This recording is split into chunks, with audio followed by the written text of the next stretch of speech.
Kamusta na mga tropa ko? Okay, at ito uli ang inyong katropa sa Bilyaran, Oben Sena, Marketing Manager ng J Flower Q's Philippines. So, una sa lahat, pasasalamatan muna natin ang ating dealer na si Dedek Cepilio. At siya ay nakapagbenta ng isang Q natin na JF10 Decal Design. At ang bumili ay salamat din sa iyo ng marami kay Romel Garcia ng Zamboanga City. No? So, bago ang lahat, shout out muna sa inyo mga tropa dyan sa Bilyara. No? Okay, demo muna natin yung binili ni Kuya Romel Garcia ng Zamboanga. Ito yung kanyang binili is Decal Cube na JF1010. I-unboxing muna po natin at testingin natin yung kanyang tingnan muna natin sa quality control yung binili na tako. So, sisimulan po muna natin sa shop. So, ito po ang shop niya. Unang-una, titignan natin ang kanyang tip. So, ang tip niya is layered Mori medium brown. So, yun po yung nakalagay. And then, ang kanyang ferrule is white bolt plate. No? So, ito yung request ng ating buyers. So, tingnan din natin yung kanyang measure natin yung kanyang millimeter. Dito po ang sukat niyan sa may taas, sa may bandang itaas, sa may white ferrule. Ang kanyang measure po is 12.5 mm. 12.5 mm. Okay? Sinukat natin. And then, tingnan natin yung kanyang joint dito sa ilalim. Makikita nyo, may nakalagay dito J Flowers na nakatatak. At dito naman sa ilalim, dapat meron siyang serial number. So, lahat po ng mga J Flowers may serial number kasi lahat po yan, puro legit. Magtaka kayo, baka mamaya mabili yung J Flowers, walang serial number. Okay, tingnan muna natin ang bat. Tingnan naman natin ang bat. Ang bat niya is, una, tingnan natin, naka-leather grip at naka-lizard siya. At kung titingnan natin ang kanyang joint is 3/8 by 8. Ayan po ay radial pin or radial joint, no? So pagdating naman sa baba, meron siyang ready-made extension. And then natatanggal po siya para kung gusto nyong tanggalan ng weight bolt or dagdagan, kung ons, kung gusto nyong bigatan or gusto nyong gaangan, pwede po yan. At siya po ay ready-made extension. Magkakaroon na po kaming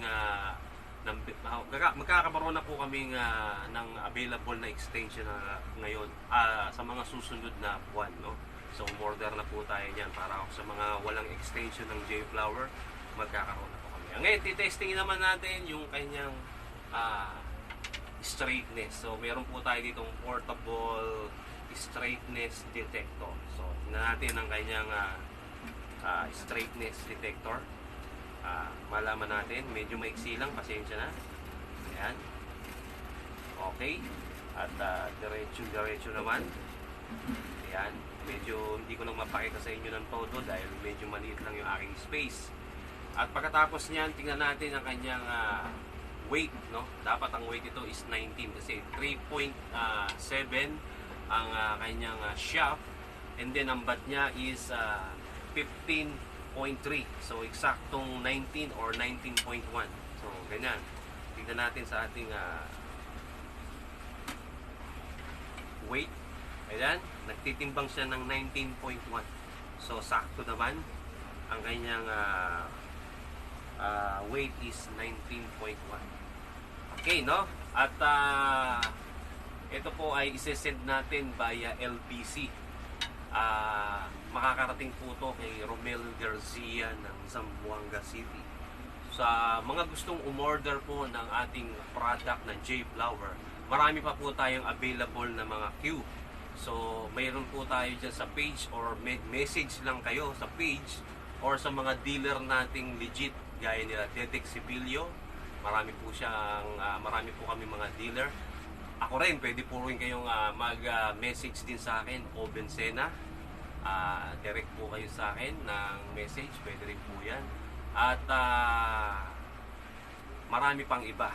So, sa mga gustong mag-avail ng ating mga Q, kung kayo'y Metro Manila lang, ay makukuha nyo kagad within this day. So, via Lalamove lang natin, no? Ngayon, kung kayo naman ay nasa Visayas, Mindanao, etc., malayong lugar, kahit saan pong ay wala pa pong 500 or 500 lang ang maximum natin via LBC transaction. Pwede po tayo magbayad sa GCash, bank transfer, or any Palawan Padala Express. Pwede po yan. So, yun lang po. At maraming salamat po sa iyo, Mr. Romel Garcia ng Zamboanga City. At ikaw nag-avail ng JF1010 Decal Design. So, maraming salamat ulit mga katropa. Hanggang sa muli, ang inyong tropa sa Bilyaran o Bensena. Bye-bye!